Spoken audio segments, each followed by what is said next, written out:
Ladies and gentlemen, it is 6:30. I will call the Tuesday, February 6, 2018 meeting of the Superior Common Council to order. Please rise for the Pledge of Allegiance. I pledge allegiance to the flag of the United States of America and to the republic for which it stands, one nation, under God, indivisible, with liberty and justice for all. Will the clerk please call the roll? Councillor Olson? Here. Councillor Van Sickle? Here. Councillor Bender? Here. Councillor Sweeney? Here. Councillor Fennessy? Here. Councillor Elm? Here. Councillor Ludwig? Here. Councillor Sutherland? Here.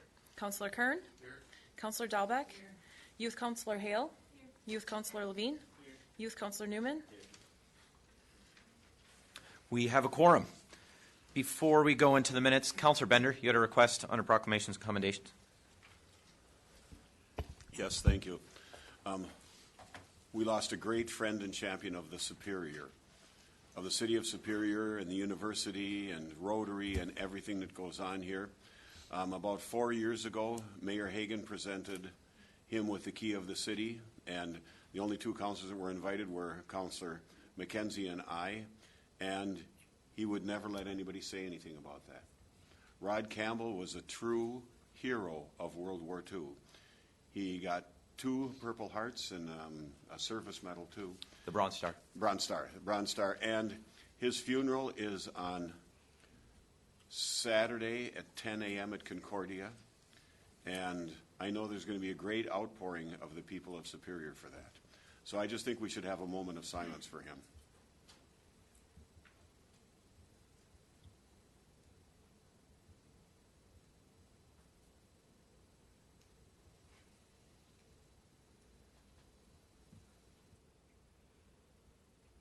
Thank you, Councillor. Approval of the minutes. Motion was by Councillor Bender, the motion was by Councillor Dahlbeck, the second by Councillor Bender. Is there discussion? Seeing none, all those in favor, please signify by saying aye. Aye. Those opposed say no. The motion carries. Item 6 is the consent agenda. Motion is by Councillor Ludwig, the second by Councillor Bender. Is there discussion? Seeing none, all those in favor, please signify by saying aye. Aye. Those opposed say no. The motion carries. Item 7.1 is the Finance Committee from January 11th, 2018. The motion is by Councillor Sutherland, Councillor Kern, the second by Councillor Sweeney. Is there discussion? Seeing none, all those in favor, please signify by saying aye. Aye. Those opposed say no. Motion carries. Item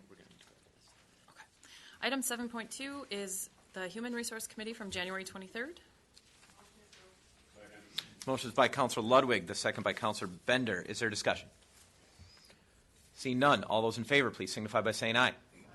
Those opposed say no. The motion carries. Item 7.3, the Plan Commission from January 17th. The motion is by Councillor Fennessy, the second by Councillor Olson. Is there discussion? Seeing none, all those in favor, please signify by saying aye. Aye. Those opposed say no. The motion carries.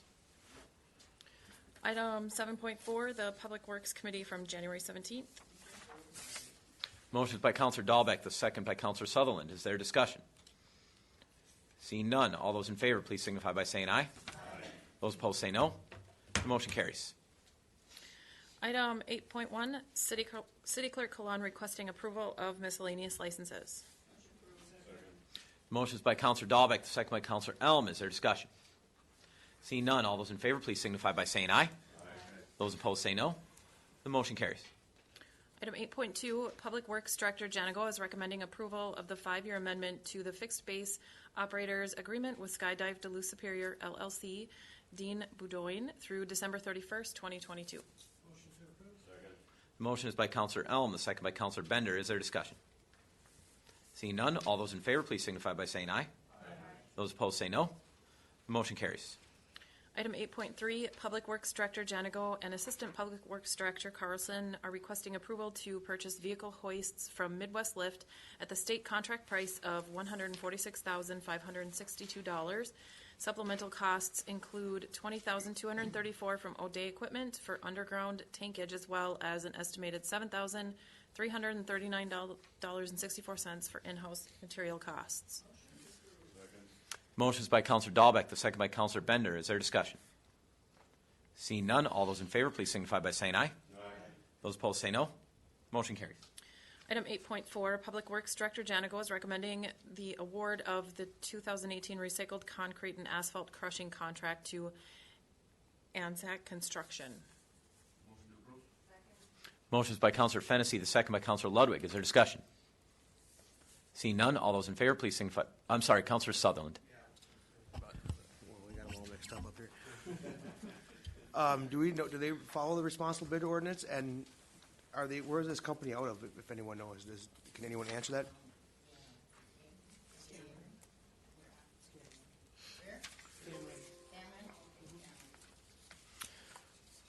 Sorry, were you directing your question at anybody?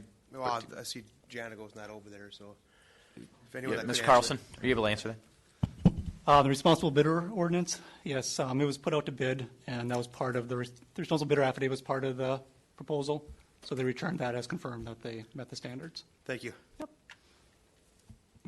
Further discussion? Seeing none, all those in favor, please signify by saying aye. Those opposed say no. Motion carries. Item 8.5, Public Works Director Janigo and Environmental Regulatory Manager McNamara are recommending approval of the landfill consultant contract with Orion Environmental Services LLC in 2018 for an amount not to exceed $3,500 per month. Motion is by Counselor Bender, the second by, Counselor Kern, second by Counselor Ludwig. Discussion, Counselor Olson. Mr. Carlson, can you tell me why we need a landfill consultant at the landfill that we've been operating for so long, have had problems with it, have solved the problems, and now we're moving forward with a consultant for $3,500 a month? Sure. As you remember, if you go way back, SCH was kind of doing most of the stuff at the landfill before Darian was in her position as the manager. Since then, now Darian is the manager of the landfill. We have also an engineering technician. Our landfill technician is doing a lot of the supplemental work as well. So it's kind of a phased approach where the amount of work we're contracting out to SCH, or in this case Orion, is decreasing over time, where they take on more and more of the responsibility internally. So for example, the cost we're looking at here, if you go back a number of years, we're probably spending 3 times that with consultant services. We've decreased that steadily over time with the work Darian is doing and Kathy is doing as the landfill technician. What are they consulting us with? The gentleman who at Orion, he used to be with SCH, and he was the landfill manager for a long time. He held the certifications. He was our landfill manager for a long time, so he has a lot of institutional knowledge that over time is being disseminated to Darian and Kathy, and over time we expect his services will continue to decrease over time, and they have been decreasing steadily over time. Well, what is the actual consulting? What are they doing? The Oh. landfill is there. There's a revenue stream coming into it. There's a cost of equipment. There's a cost of labor to run it, and Darian to manage it, Yep. per se. Why do we need an additional $3,500 Sure. to consult something that we've had for 60, 70 years? It's an ad need a service, so they may not need them at all. But at the same time, there's a lot of institutional knowledge he has about, why was this done a certain way 15, 20 years ago? Why is this way? This situation has come up before. How have we addressed this in the past? Things like that, where his knowledge and experience and history at the landfill and with landfills in general and regulation is a really helpful resource for when Darian would need extra assistance. It's an ad need a service type of thing. It's not necessarily a strict $3,500 per month times 12 months. It's just an added resource for Darian and Kathy as they do their work, if they need extra help with someone who has the experience at the landfill. Counselor Sweeney. Do we know what the last couple of years, what we paid this gentleman or this company? Sorry, I don't have that in front of me, so I can't say right now. Okay. But do you know the services he provided? What kind of questions is he expert in that guided us? I don't know the specific. Is this on an hourly basis? Or is this a flat 30, whatever that figure was, 3,500? I think it's an hourly basis, Not to exceed? not to exceed 3,500 per month. But we don't know what last year was, or the year before. I don't have that in front of me. I'm sorry. That'd be a great number to have. Okay. Councilor Van Sickle. President Olson, I just wanted to comment really quickly as a member of the Public Works Committee. This came up as a concern there as well. But it was pointed out to us that this is an increasingly decreasing cost, and that it was really only utilized in unique or particularly challenging situations, as Darian, or Manager McNamara, continues to increase her own credentials and was recently licensed as she just recently acquired additional training or professional. You She can finish pursued that. the landfill certification. Now she's certified as the landfill manager. Councilor Sweeney, your light is still on. Did you have another question? Oh, I'm sorry. Thank you. Is there further discussion or questions? Seeing none, all those in favor, please signify by saying aye. Aye. Those opposed say no. No. The motion carries. Item 8.6, Stormwater Coordinator Nelson is recommending approval of the contract with Munilink for utility billing software services. Motion is by Councilor Bender, the second by Councilor Ludwig. Is there discussion? Seeing none, all those in favor, please signify by saying aye. Aye. I'm sorry, is there somebody from the public wanted to speak to this?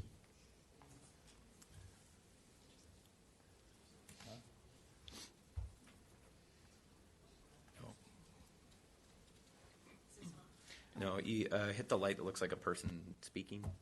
It's second from the right. Hello? Hi. Please state your name for the record. My name is Diane Nelson. I'm the Stormwater and Administrative Manager for ESD, Environmental Services. I was under the impression that Chris Bronson was going to ask for some discussion, and so before we pass this, I need to let the counselors know that there is actually some updated information I need to provide. When we communicated with utility billing software companies, we misunderstood how they were representing accounts, and so we estimated our accounts at 9,000. That's what you'll see in the memo. But as Bronson made some communication with them, we found out that we were not estimating our accounts correctly, and we actually have closer to 12,000 accounts instead of 9,000 accounts. This will result in roughly $840 more per month. They actually provided two different options, one where they increased us to a lower rate per account, and then increased the data conversion fee, which Chris decided was the cheaper option in the long run. So I'm not sure, Chris, you want to add anything to that? I think you covered it. I think the terms in the contract are the same. The pricing is the same per customer, but it was just we underestimated the number of customers. So that number is correct. It's about $840 more per month. Did you have anything else? I have nothing else, unless there's a question. There are other questions? Councilor Bender. I have a question. Isn't this the same service that we use for parking tickets? Parking tickets? Yeah, well, that's a second, it's a third party that we go to. I am not at all familiar with parking tickets. I don't think so, Councilor. Oh, okay, well, I know they do use it. That's true. Are there questions? I just have one. Thank you. I do have one I'm sorry, question. Councilor Sweeney. Nothing else has changed. You've done your homework on their ability to provide the service. All those, that remains the same, correct? That remains the same, yes. Okay. Further questions? Mr. Prout. Well, if I might make a suggestion, that's a material change in the terms of the agreement. It certainly modifies the number of anticipated accounts that'll be serviced, and the price will change accordingly. So if I could direct your attention to page 1 of 3 of Schedule A, at the bottom of that page, you'll see designation called Muni Link software fee. The cleanest way to do this and factor the changes are probably to change that $2,538 per month figure to $3,382, if I did the math right, with the 844, and then change the 9,000 accounts to 12,000. And if we did that, then I think we would have acted on all of the relevant information that you've presented us with, and you folks wouldn't be ambushed by any changes later. Is anybody willing to make that motion, exempting can I Matt Ayers? They actually provided two different options, and the option there was one option which was $846 more a month, keeping the data conversion fee at $11,000.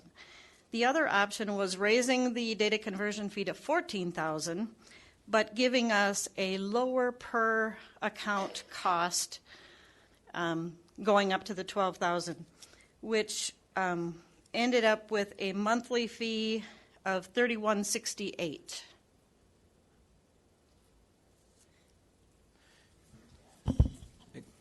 Councilor Fennessy? Can I just make a motion to refer this back to finance? Yeah. This is, and I know I sit on finance. And we went I'm through sorry, the- hang on just a second. Councilor, is there a second to the motion? Second. The second is by Councilor Olson. Go ahead, Councilor. Thanks. I sit on finance. I know you guys are eager to get this switch. You know, some of the struggles that you have right now. The part of we were faced with two decisions. Either this one, which is more expensive, slightly more expensive than what the other option is. Now this one's quite a bit more expensive than what the other one is. $850. I mean, we're a month. We're talking now it's $10,000 more than what it was even before. So I would really like to see this go back to finance and hash out some of these details instead of just kind of throwing them out here tonight. Is there discussion on the motion? I'll second. The motion is seconded. Is there further discussion on this motion? Seeing none, all those in favor, please signify by saying aye. Aye. Those opposed say no. Motion carries. Thank you. Item 8.7, Collection Systems Engineering and Operations Manager Abramson is recommending the award of the Newton Creek and Nelson Creek Trunk Sewer Improvements Project to Northland Constructors of Duluth for a bid amount of $1,845,500. Motion is by Councilor Olson, the second by Councilor Sutherland. Is there discussion? Seeing none, all those in favor, please signify by saying aye. Aye. Those opposed say no. The motion carries. Item 8.8, Collection Systems Engineering and Operations Manager Abramson is recommending awarding the 2018 Sanitary Sewer Televising Services Contract to Great Lakes Pipe Services, Inc. for a bid amount of $32,710.81. Motion is by Councilor Bender, the second by Councilor Sutherland. Is there discussion? Seeing none, all those in favor, please signify by saying aye. Aye. Those opposed say no. The motion carries. Item 8.9, Planning Director Cirque is requesting approval of the land lease and use agreement between the City of Superior and the Superior Community Garden Association, allowing for the establishment of a community garden on city-owned property located in the vicinity of 2300 Oaks Avenue. Motion to approve. Motion is by Councilor Dahlbeck, the second by Councilor Sutherland. Is there discussion? Councilor Ludwig. I just want to go on record as abstaining from this vote, since I guess I'm involved with the Superior Community Garden. So, Thank you, Councilor. The minutes will reflect that. Is there further discussion? Councilor Sutherland. I'd like to congratulate you on the hard work you guys have done with this garden association, and maybe I'll be renting a plot from you. Hey. Is there further discussion? Seeing none, all those in favor, please signify by saying aye. Aye. Those opposed say no. The motion carries. Item 8.10, Fire Chief Panger is requesting approval to purchase a 2018 Pierce PUC pumper for the negotiated price of $510,434 to replace the current engine number 1. The motion is by Councilor Dahlbeck, the second by Councilor Elm. Is there discussion? Seeing none, all those in favor, please signify by saying aye. Aye. Those opposed say no. The motion carries. Item 9.1, Mayor Payne is requesting approval of the creation of a Commission on Community of Color, appointing Kim Young, Stefan Weatherspoon, Jarrell Benton, and Natasha Lanecourt for a 2-year term, and also appointing Brian Lammy to the Tourist Development Foundation. We have several members of the public that have requested to speak to this issue, starting with Shanu Kaczynski.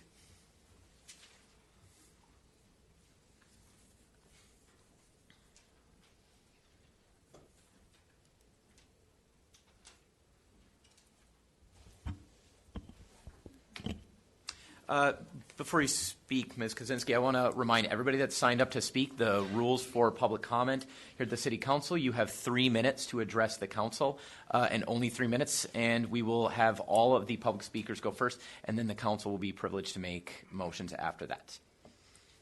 Great. So, good evening, Mayor Payne and councilors. I actually live at 2002 Maryland Avenue in Councilor Sutherland's district. I first wanted to thank you for the opportunity to be able to come and speak tonight. I wanted to come to share my enthusiasm and excitement for the creation of the Communities of Color Commission and the proposed appointees. As a job, I am a program manager for a nonprofit in Duluth, where I actively engage community members and ally organizations in the Twin Ports. In creating grassroots solutions to addressing the barriers low-income families, women, people of color, and Indigenous communities face. I'm also a current police and fire commissioner and sit on the Community Development Block Grant Board. And this month we'll be taking the role of president of the YWCA of Duluth Board of Directors. So through all of these, I've really had the opportunity to work with Kim, Natasha, and Stefan, like mostly as the appointees. So not only do I feel like it is imperative to create the commission, but I also feel that the proposed appointee list really gives me a lot of hope for the future of the commission, because I've really seen firsthand the dedication, the experience, the knowledge, the passion, and the follow-through of the folks being nominated for the roles on the commission. So I think like this moment in Superior is kind of momentous. It proves the dedication our city has to making sure that we are inclusive, that the diversity of our community is represented at decision-making tables, and that we are dedicated to finding the equitable solutions to the barriers people in our community face. So I look forward to continued collaboration with the appointees and to the continued investment by councilors and our mayor to creating the structures we need to make more possible for our city. Thank you for your time. Thank you. Next is Kylie Cochran. Do you want to come?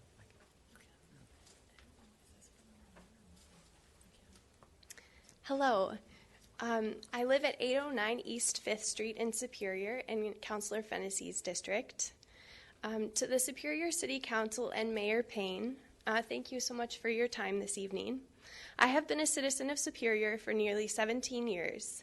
I am here with many other voices to urge you to support the establishment of the Communities of Color Commission here in Superior.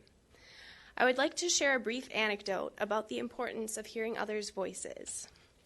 I lived in the Middle East for a year, and before I left, I was told to bring warm clothes because the winters would be cold. I thought to myself, I'm from Superior, Wisconsin. I can handle cold. As a result, I ignored the people who lived there who told me otherwise and packed only a lightweight jacket. When December rolled around, I sure regretted this decision as the temperature plummeted below freezing in my uninsulated room. You see, I questioned the lived experience of other people because it was different from my own preconceived ideas. I learned a hard lesson, but I'm glad that I did. You see, in order to understand experiences that are different from our own, we must listen, truly listen.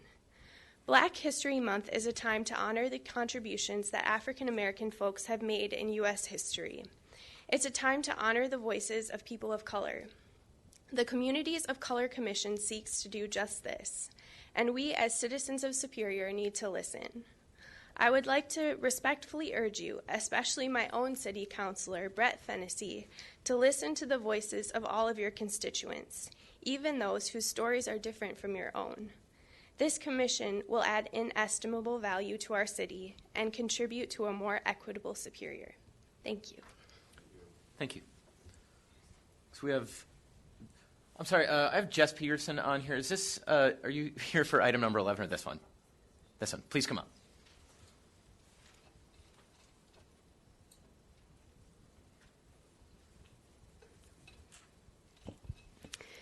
Good evening, and thank you, Mayor Payne. I'm Jess Peterson, and I live in Billings Park. I'm here to speak tonight in support of those to be appointed to the Commission on Communities of Color, many of whom I've had the privilege of working with in our community. These fine citizens are mothers, fathers, college-educated professionals, community volunteers, caregivers, mentors, and role models to many that I know in our community.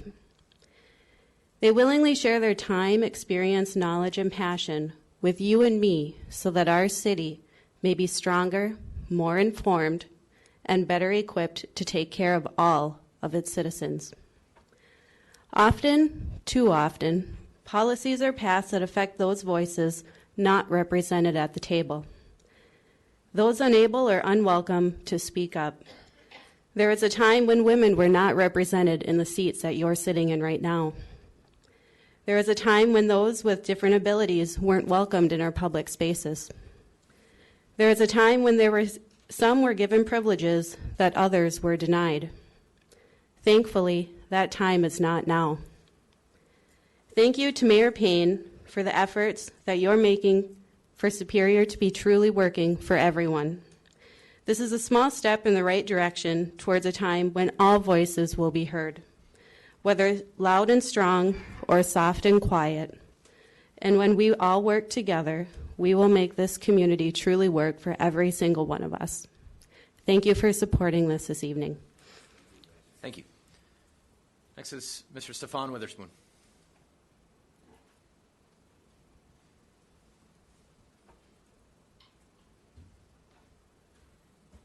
Good evening, Mayor and City Council.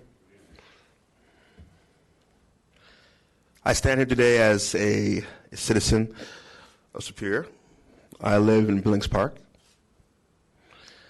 This seems weird to me for some reason because it's long overdue. We have a big community here in Superior, and we have different cultures who live here. But we're one community. We're one community. There's a time where, we talk and we have to validate who we are, what we do, and I just stand here as a man. Born in Duluth, I live in Superior. My father was a World War II veteran. He loved Duluth and Superior. He preached in both places. He helped find the Solid Rock Cafe over here as well. And so this should be a no-brainer. We need to work together to make a Superior more equitable for everybody. We need to make sure that the seats here as well, the City Hall, the police station, jobs, best represent our community. That's the right thing to do. That's why I say it's overdue. I know and respect a lot of people here on City Council, sitting over here, as well as in the public. And we have to have the opportunity to work together, and there has to be room to feel okay to get uncomfortable sometimes. There's always a big white elephant in the room. Let's get rid of that big white elephant. Let's work together as people, as human beings. I trust that you will make the right decision, and I appreciate this time. Thank you. Thank you, sir. Next is Mr. Ephraim DeCoy.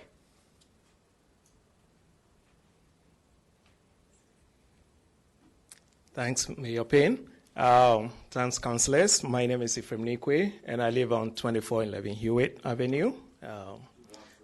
Exactly. I'm here to speak to the motion, and I'm here to support the motion.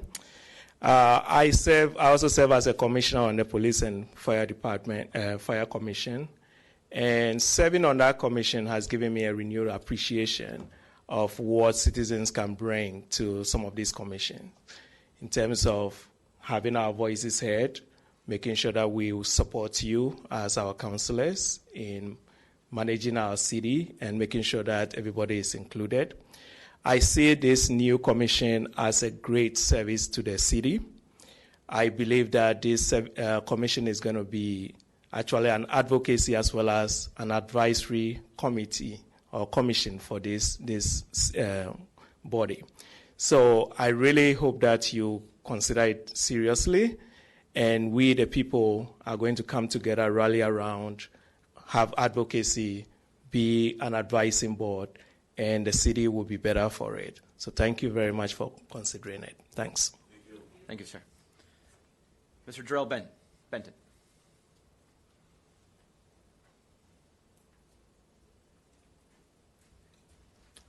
Mayor Payne, City Council. I stand before you as a citizen. I live at 1417 New York Avenue, a transplant to the Superior area from Kentucky, a father of two beautiful little girls, one that attends Cooper, the other one attends Cathedral. As a UWS employee and as an advocate for this commission, there's no doubt that Superior is no different than most cities across this country where there are disparities in our community. There's no doubt that there is institutional racism that needs to be addressed. There's no doubt that there are health disparities and economic disparities that exist as well. And I see this commission as a great opportunity for us to live up to the name of being superior, either in one or two contexts. If this commission was not approved, we will be superior in that we continue those disparities within our community. But if we decide to actually move this forward, I think this will give Superior the opportunity to be a leader, to be transformative, and to continue to move our city forward, our economy forward, our health issues in our community forward. And so I trust that this council will do what's right, and I echo my fellow citizens that came before me in that, you know, this is long overdue, and I've only been here for a year, but understanding, being a citizen in other communities, that, you know, this is something that should happen and that is happening all across this country. So I trust that you all will move this forward, and I thank you all for your time. Thank you. Finally, Kim Young.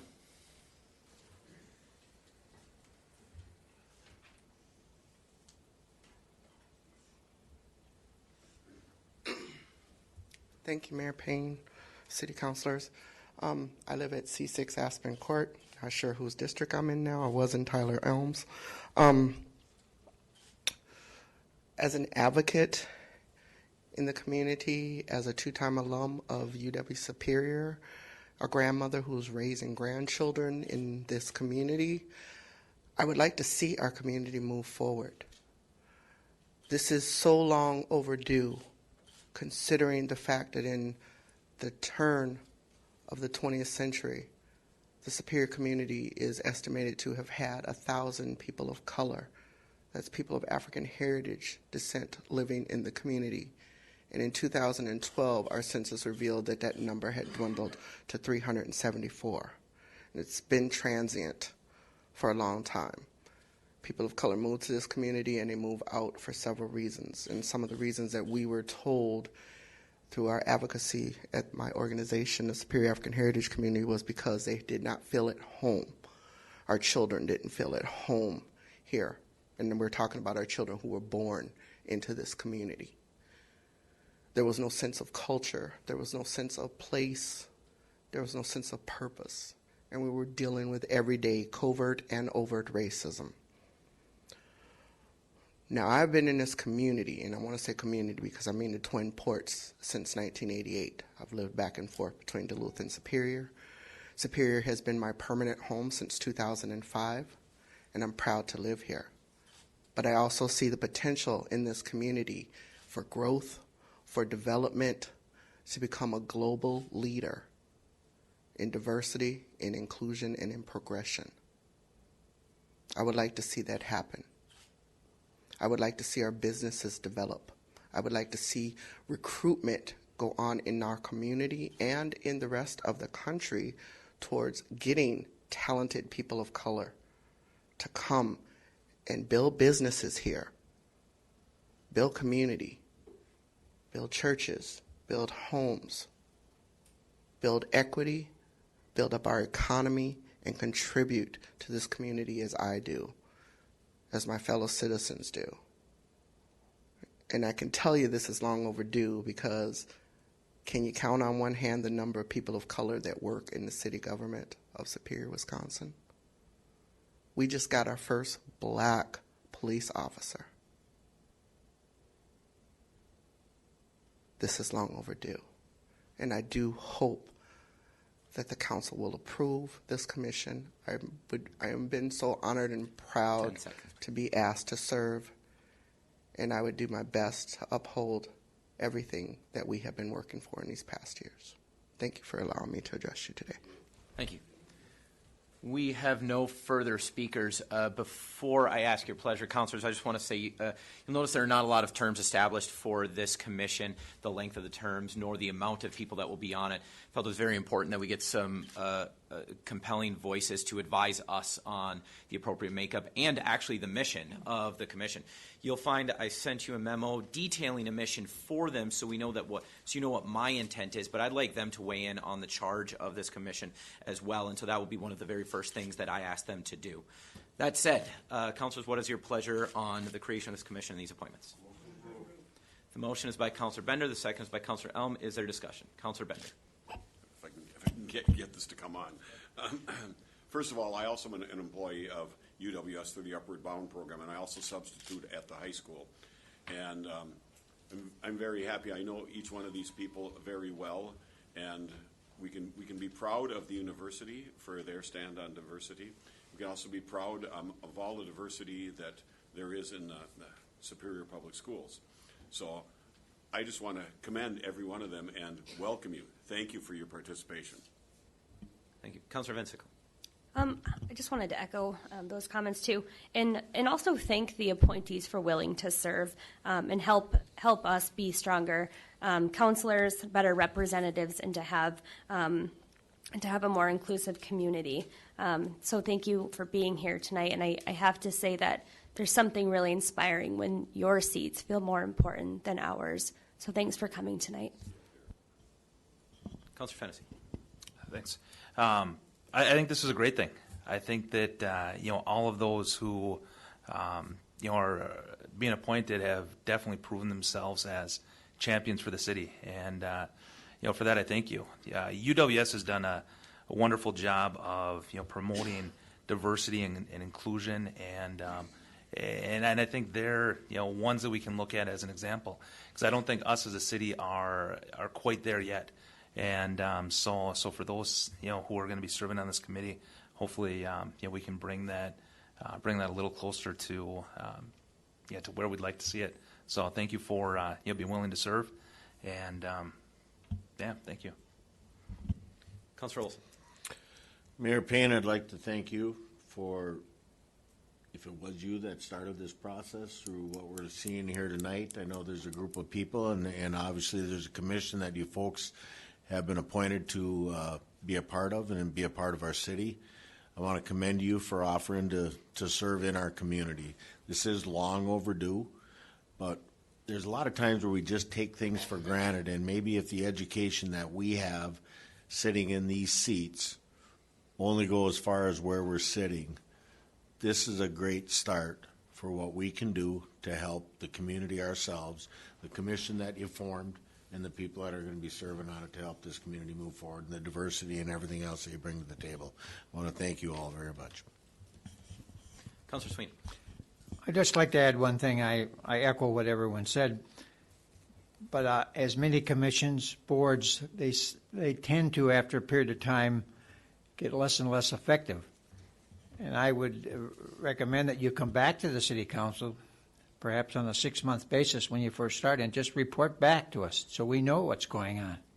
We can hear from second, third hand, but I would, once you get it rolling, I would appreciate very much if you come back and Further discussion? Seeing none. All those in favor, please signify by saying aye. Those opposed say no. The motion carries. And thank you to everybody from the public that came to speak. And even for those that didn't, that attended as well. We certainly appreciate a full house. Item 11.1 is a resolution introduced by the Plan Commission setting a public hearing on March 20th, 2018 at 6:30 to vacate the alleys located in Webster Park between Tower and Ogden Avenues and North 57th and 58th Street. The motion is by Councillor Olson, the second by Councillor Dahlbeck. Is there discussion? Seeing none, all those in favor, please signify by saying aye. Those opposed say no. The motion carries. Item 12.1 is an ordinance introduced by the Public Works Committee amending the Traffic Code Schedule M Municipal Parking Lots, Section 3, by deleting 2-hour parking within the, just for clarification, it's the North 14th Street municipal lots between 7 a.m. and 7 p.m. The motion is by Councillor Dahlbeck, second by Councillor Elm. Is there discussion? Seeing none, all those in favor, please signify by saying aye. Those opposed say no. The motion carries. Item 12.2 is an ordinance introduced by the Public Works Committee amending the Traffic Code Schedule M Municipal Parking Lots, Section 4, by deleting no night parking within North 14th Street municipal lots between 3 a.m. and 6 a.m. The motion is by Councillor Dahlbeck, the second by Councillor Ludwig. Is there discussion? Seeing none, all those in favor, please signify by saying aye. Those opposed say no. The motion carries. Item 12.3 is an ordinance introduced by the Department of Planning and Development to amend the City Code Chapter 122, zoning tourist homes allowable in residential districts. The motion is by Councillor Bender, the second by Councillor Elm. Is there discussion? Seeing none, all those in favor, please signify by saying aye. Those opposed say no. The motion carries. Item 12.4 is an ordinance introduced by the Department of Planning and Development to amend the City Code, Chapter 98, Section 9887, Plan Commission, regarding Historic Preservation Committee composition. The motion is by Councillor Bender, the second by Councillor Ludwig. Is there discussion? Councillor Fennessy. I think this was great. Uncovering this little, this ordinance has been kind of tucked away for a while. It's kind of fun to see what could happen with the historic homes that we have in Superior, making it easier for some homeowners to restore some of these older homes and bring them back to their fullest. I've had a little part in that, myself, in the historic home that I have, restoring it, and hopefully by this it'll open up some other doors for other homeowners to really just make it easier to bring back some of the historicness, if you will, of Superior. I think this is a wonderful thing. Thank you. Thank you, Councillor. Further discussion? Seeing none, all those in favor, please signify by saying aye. Those opposed say no. The motion carries. We have no further business before the regular council meeting. We need to have a motion to reconvene in committee of the whole. Before we do that, Adam Levine was going to speak. He has the report from the Sorry, Mr. Levine, your report, please. So, good evening, councilors. I just want to give you a brief update about the happenings at the high school. The only true concern that I am hearing from my colleagues at this time is of that of the upcoming ACT exam. But besides any concerns, many great things have been going on in the high school. Student Council is sponsoring their annual Snow Week through activities such as daily dress activities and assemblies. The Superior Days Youth Delegation will be receiving training this Thursday for their upcoming trip to Madison later this month. And the members of FBLA, Future Business Leaders of America, competed at the annual Regional Leadership Conference in St. Croix last weekend. It was the first time that all students that attained the conference had received rewards. I was also able to beat out 3 other candidates to be elected to the region vice president spot, thus allowing Superior High School to host the next regional conference in 2019 in the next high school. That is all I have for you tonight. Thank you for your time. Thank you, sir. Thank you. And one thing I wanted to say, I was there in sub last Tuesday. I guess it is on. I was there in sub last Tuesday, and we usually have maybe 9 people who are interested in Rotary Youth Leadership Awards, and there are 19 now. And so they're worried about how we're going to sponsor those. I, as assistant governor, can sponsor them. Thank you, Councilor. Am I missing any other business by public? Okay, I'm looking for a motion to close our regular meeting and reopen in Committee of the Whole. There's a motion by Councilor Bender and a second by Councilor Ludwig. Is there discussion? Seeing none, all those in favor, please signify by saying aye. Those opposed say no. Motion carries. For the public, we are going to be, you can go if you want to. We're going to be discussing the capital improvement plan. It'll be one item on the agenda.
Okay, I think everybody's back in the room, so I'd like to call the meeting to order, the Committee of the Whole.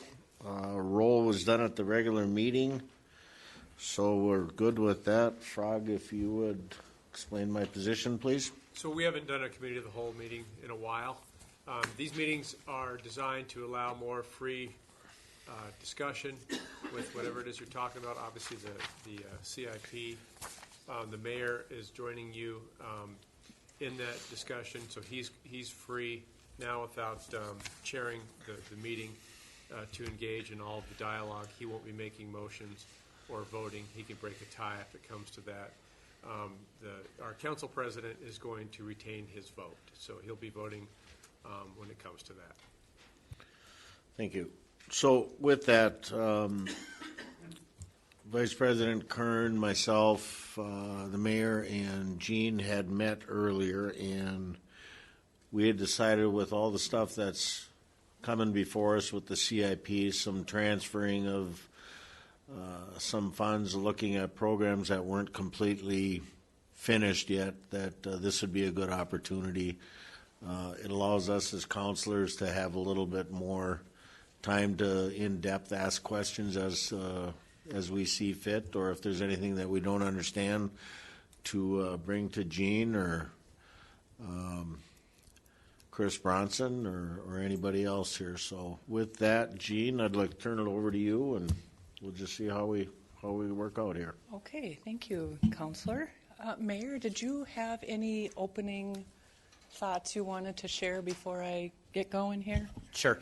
First, I want to thank the Finance Department for all of their work in compiling this. Really what we're going to learn and discuss here tonight is a very significant opportunity, one of the larger opportunities to invest in our community that we've seen in a very long time, certainly longer than many of us elected people have been here.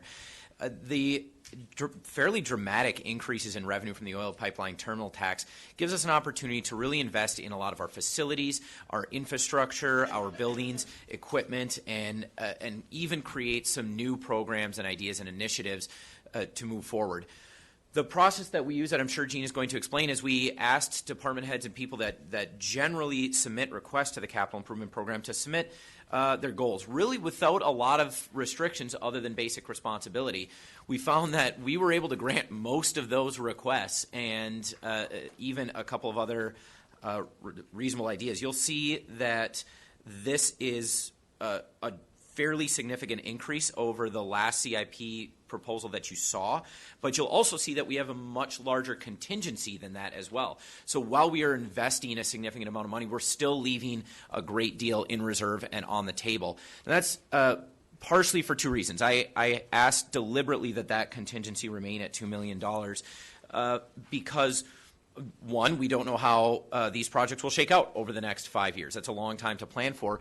But there's also other potential projects that could come forward. One of the more significant projects we could be looking at in the next year would be the recommendations of the comprehensive rec plan. We just don't know what those will be yet. And to say nothing of 5 years is a long time. There could be other projects that come forward.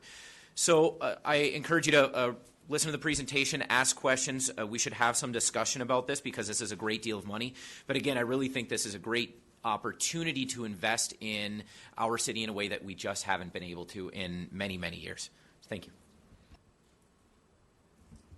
Mayor, thank you for that. Jean, before you start your presentation, just for the council, we will have the opportunity to act on this if we see fit tonight at the end of this committee of the whole. So keep that in mind. Okay. All right. To what Mayor Payne just mentioned, I completely agree. And I've been working on this program for 25 years, and I can say that this one feels different. This feels really good, and we'll get into why I think it actually looks so good in just a little bit. I think this is one of the best programs we've had as far as covering everything that we really need to cover, whether it's our major infrastructure, streets, roads, parks, everything. It really is quite comprehensive. And I actually was asking some of the department heads, do you feel like you have enough in this area or that area? And they were responding yes. So that's different. So my presentation is actually quite brief, and it's more what I call the mile-high view of the CIP to kind of complement what we have sent out in your packet, which is all the details of the individual projects that we are requesting funding for. So I thought I would start out, because we really look at this maybe once or twice a year, and I think we have some counselors that are still fairly new on the council that may have only gone through this process one other time a year ago. And so I thought I would start with just giving an overview of what is the CIP for, what are we talking about, and what are we not talking about. So it's basically all of our large capital purchases. It's as opposed to, we just adopted the general fund budget not too long ago. That's for the day-to-day operating costs. What this is for is what I mentioned, all of our big ticket items.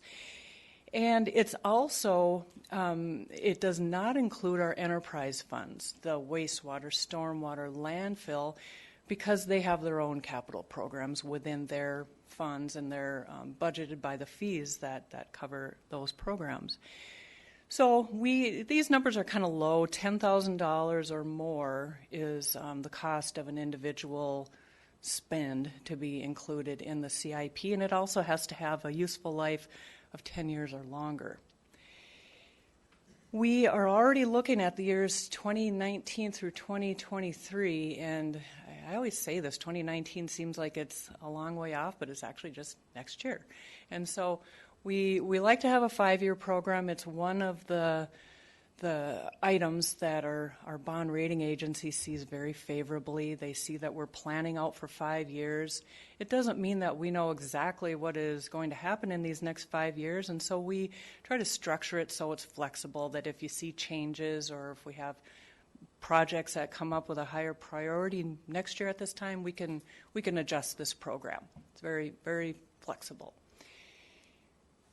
What is very different about this program is the first bullet here, the oil pipeline terminal tax, and that is what is really driving a lot of this very comprehensive funding that we have to present to you tonight.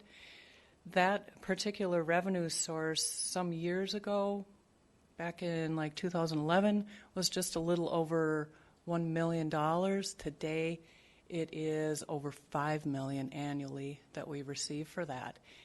And that has really put an influx of funding into this program. So the main way we fund this program is that terminal tax and bonding, and really those two items cover the vast majority of the program. We do have some significant grants, but they're not a big percentage for the overall funding. And again, what do we spend this money on? Our buildings, roads and sidewalks, parks, fishing piers, recreation, equipment. Those are the main items we spend through our CIP. As Mayor Payne mentioned, it's kind of a fluid process for how we get to this point as well, and it's based on a lot of conversations that you may have with your constituents. They come to you and say, I think you should consider this or that in certain areas of our city. They bring problems to your attention, and oftentimes they can end up on our plan as we aim to deal with them. We know what our funding sources are from year to year, and somewhat conservatively budget those just in case a project would go over, so we're not overspending. And then we analyze the projects. Are there some safety-related projects that we really need to get something done? Do we have any state mandates or federal mandates that force us to do something? Do we just have regular upkeep of all of our assets, or are there some fun things that we want to do as well to keep people entertained in the community? So we look at all the project requests, we look at the funding that's available, and as I mentioned earlier, in this case, we were able to pretty much fund all the requests that were brought to our attention. So this is the revenue side of things, and you'll see the blue here that is the pipeline terminal tax, and I believe right there, 51%. So over half of it, half of this program is now funded by the oil pipeline terminal tax. And if you went back some years, you wouldn't see this terminal tax in here at all, but what you would have seen are some transfers from our general fund. And those amounts per year averaged anywhere around $1 million to maybe $1.5 million. We no longer do that transfer from the general fund. And the oil pipeline terminal tax it's far more than what the general fund ever contributed to this program. So that's a big change if I was to compare 5 or 10 years ago to where we are today. Debt funding, we did recently go through a little bit higher in bonding in the years 2017, and we're about to go through the issuance of some more bonds in another month. And then it kind of scales back a bit, and we go back down to a more normal level of bonding that we've had in the past. But that's definitely a significant source of funding for the program. And then, as mentioned, grants are providing about $2.5 million, some other miscellaneous revenue sources, and that is what we have to work with. And then moving to the project side, I'm going to read off some of these numbers because some of the colors look a little similar. The largest program here, $8.5 million, is our general street maintenance program. And then right above that, we have our major roads, and that would be things like the Belknap project. It's not in this program, that was in our 2017, but there's a number of, I think 3, 4, 5 major road projects that make up that $8 million. And this one over here, here's a larger one, $2.4 million. This is something new. It's Buildings and Facilities Annual Replacement Fund. And we haven't had enough funding to actually do this. We've been more taking care of our buildings on a as-needed basis, and sometimes it's when they get kind of to a crisis mode and they need a lot of money quickly. And we're trying to avoid that. We're trying to set up more money so we have the funds already set aside. We're doing a lot of building improvements, whether it's we've got some library renovations. We have municipal services building that has some things going on. Obviously, the headquarters project is in this year, so it's not a part of this program. But and Fairlawn Museum, we're really catching up on a number of things. So unless you have any specific questions on any of these other slices of the pie here, I'll just move on. I've already mentioned this, less reliance on bonding for this program, increased terminal tax money, the continued funding. This covers all of our normal capital needs for general street maintenance, and sidewalks is actually bumped up a little bit. Mayor Payne had requested that we move beyond just our community development block grant areas of the city for sidewalks and get some more areas of the city done as well. And new funding for the Neighborhood Improvement Fund, it isn't actually new. We've had this on occasion over the past years, but it's had different uses for these funds. And Mayor Payne would like to see some housing rehab work done with the direction of the housing task force that we have. So that's something new for the program. Already mentioned the sidewalks, and we are doing some catch up on equipment. Our equipment funding has been pretty low for a number of years, so we're getting it more up around the $750,000 per year mark. That seems to keep us caught up and keeping the equipment up to date. There's new funding for the City Comprehensive Plan update. I think that's in 2020. $100,000 is estimated for that study. And that's really all I have, other than to say the motion that we hope to have the council consider tonight. There's 3 different areas. We do have some updates for 2018, and on the sheet that I handed out tonight, I thought it was a little easier to look at this instead of on a computer. The far left column for 2018, we've already actually adopted the year 2018, but we do have a few requested changes for that year. And the first one is moving Fire Station number 3, repair of the apron and driveway. That was originally slated for 2020. Because we can do that work under a bid for Newton Creek, we're asking that that be moved up to 2018. The dollar amount is the same. Fairlawn has some fairly immediate needs related to the foundation, not related to the foundation work that was most recently done, but a different area of the foundation is my understanding. So we have asked for that to be considered in 2018.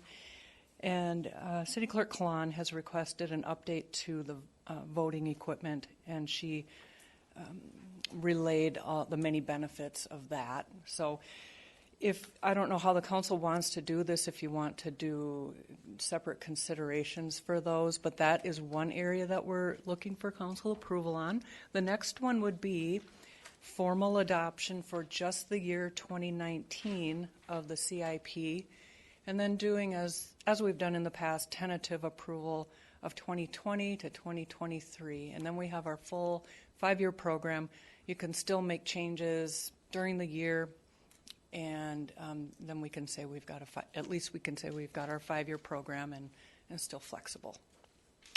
So with that, I would open it up for questions. One thing I wanted to say, I'll stand here. I can't see anything over there. One thing, if you remember the old USSR, the Soviet Union, they always had 5-year plans, and they were works in progress. You know, it's like the budget for anything. A budget is always something that's a work in progress. So I think that this is very good, and I like what is proposed here. And I happen to be on the library board, and I know that they're getting a lot of this money, and also that various groups have signed up as far as grants with that. So, Councilor Kern. Yeah, I'd like to thank Gene and the mayor for getting this together to us and getting it in a timely fashion. I had time to kind of pick it apart and look at a lot of things that were in it. I appreciate that this meeting was called. Gene, you answered a lot of my questions I had earlier through some emails. I appreciate that. I just have one more question on the neighborhood improvement, and maybe, Mayor, you can answer this for me. What is kind of the scope of what you're looking for? Is this part of the historic stuff that you were talking about that we voted on earlier? Is this open for the whole entire city? Mayor Payne. So I'm going to give you an answer, Councilor, but it's very speculative because a lot of these conversations are in very early stages with the Housing Task Force. They are brainstorm ideas that, man, if we had the funding, we could really do things like that. Well, now we have the funding, and so we'd like to put to them, hey, we have an opportunity to invest in our neighborhoods.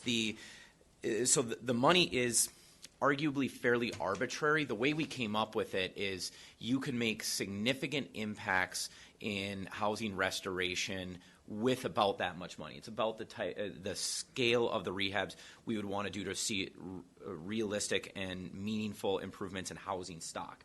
So that's it. Some of the conversations we've seriously entertained, we're not at a policy point yet, are forgivable grant programs for people that restore and maintain single-family homes, low interest or forgivable loans so that people of low income or without income caps would be able to invest in their properties. Because one of the real gaps that we experience, we actually already have programs to help low income families to improve their properties. But if you're a middle class family with a distressed property, we have to recognize there's value to the entire neighborhood and community improving that too. Finally, there may be more out of the box ideas that we've had even with Public Works where we might want to shift money to a program where we rehabilitate an entire neighborhood and want to allocate grants or use it ourselves to do street and sidewalk improvements on a more grand scale than we generally do. All of those, obviously our street and sidewalk programs are site-based or needs-based right now. One of the more creative ideas that we've talked about is to target a neighborhood and do everything at once so that a whole neighborhood could be restored at once.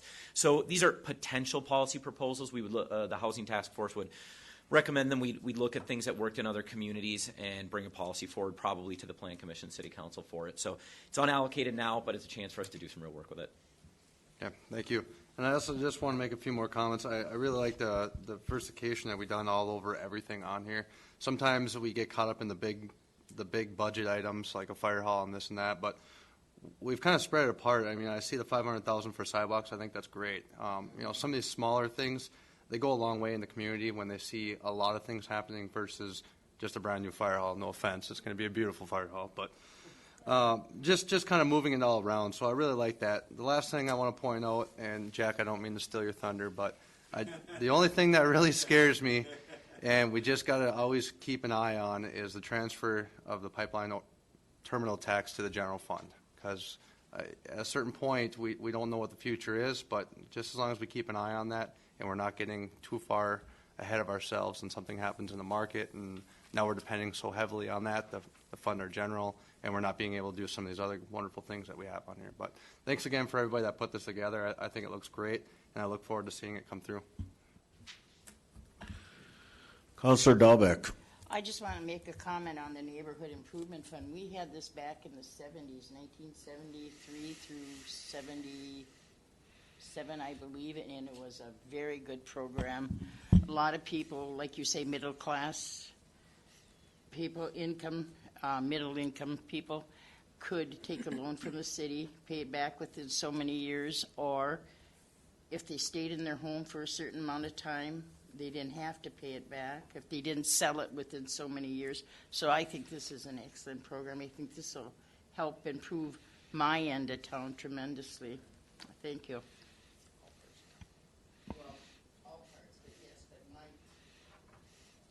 Councillor Fennessy. Thanks.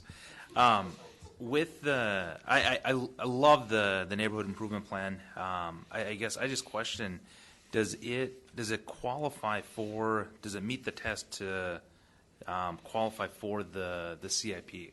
The 5 years of life, all that. And then I guess I would also add that same question into the 1.2 million for demoing buildings. Does that meet the CIP test? There's always been just a few exceptions that we've had, and I should have mentioned that earlier. That you'll look in here and you'll see squad cars are in the CIP. They never last 10 years. They're over $10,000. But there are some things we've had trouble fitting into the general fund, and one of those was the squad cars. And so we thought, well, collectively it's a fairly larger ticket item. We'll just handle it in the CIP. So I think we would take the same approach with the housing rehab. I don't know what kind of dollars per home would be involved, but it really seems, I guess it strikes us as a good place to put it, even though it doesn't technically fit into that. Sure. So criteria. I'm not opposed to either of those programs. I think they're very much needed. We're not bound by these guidelines or anything like that. These are just, this is kind of what we historically use it for. This is the goal. Yes. We're not. Yeah, you are flexible to say it's $10,000 or 10 years useful life, or make an exception to that and say we want this to be part of our capital program. Okay, good. Yes. Thanks. Mm-hmm. Can I say one thing? I forgot to mention one more change for 2018.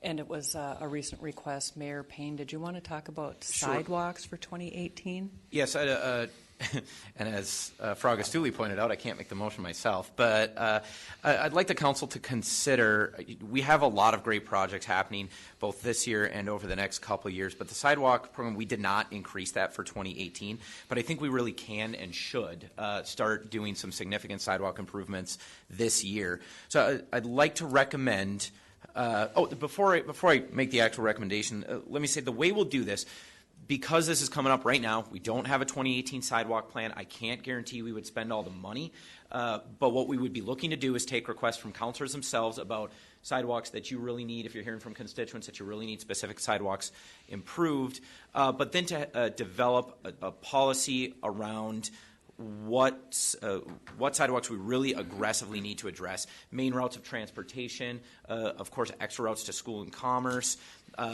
major recreational transportation paths. So we would put together a vision for it, but I just want to get to work on this summer and outside of the regular CDBG areas. So what I would recommend the council consider as a motion right now is to decrease the overall building facilities annual maintenance amounts in 2021, 22, and 23 by $100,000 each year, and move that money to the 2018 annual sidewalk program. $700,000 I think is just fine in the building maintenance fund several years out, especially since we're addressing the vast majority of our known building needs in the CIP already. This was an emergency fund that we just don't know what or if we're going to need it at all. I think we need sidewalks this year. This is a reasonable transfer, I think, today. So I'd hope somebody would be willing to make that motion. So we have a motion on the floor to add $300,000 to the 2018 capital improvement proposed program.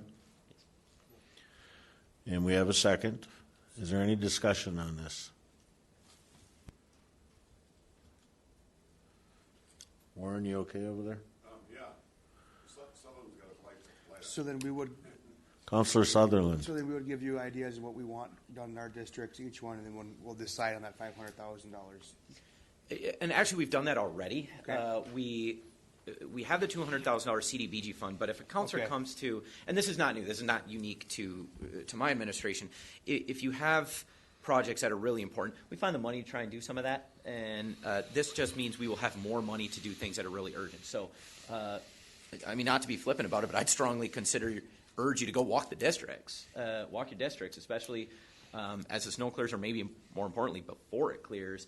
Identify the projects that you need, and be a little bit liberal about it. I think this is a real opportunity to improve access and opportunity for people. If nothing else, just spruce up neighborhoods. Okay, so we got a motion and a second on the floor. Gene, just for discussion, will you just highlight what, for the counselors, I'm assuming that the numbers in blue in the left-hand column, which is tan, would be the three additions, which were added to the previously adopted CIP program for 2018. Correct. Pardon me? Yes, yes. So the motion on the floor is to add the $300,000 to the sidewalk program. Any further discussion on that? Councilor Van Sickle. I just wanted to say this is an awesome motion to put forward. Anyhow, just in addition to the CDBG designation, this is a request I get all the time, and it always seems to be outside of the area, and it's very frustrating for myself and constituents. So that's all I had. Any further discussion? Hearing none, all in favor say aye. Aye. Opposed, same sign. Motion carries. Gene, if you would then, before we approve the 2018 CIP with the changes, just highlight what they are again. I Sure. kind of said them, but just so you folks there's 4 things now, right? So. Correct. Certainly. It's the apron repair at station number 3, apron and driveway. It is the foundation and driveway at Fairlawn, 135. New voting equipment at $70,000. And then the $300,000 addition to sidewalks, moving that up to $500,000 for 2018. Councilors, what's your pleasure? Who's made the motion? Kern, and second by Councilor Dahlbeck. Any discussion on this? Councilor Fennessy. I do just have one more question on the section in here where it's Barker's Island Marina. Previously, you had said that we can't use the CIP dollars for the enterprise fund. Oh, it's not an enterprise fund, actually. The marina isn't? It is not. Okay, Nope. perfect. Thanks. Okay, any further discussion? Hearing and seeing none, all in favor? Aye. Opposed, same sign. Motion carries. Thank you. Now, if we could move on to 2019. Do you want to just start with your discussion again? Sure. We don't have any changes from what has been presented to you on the proposed, the colored one. we don't have any updates for you today.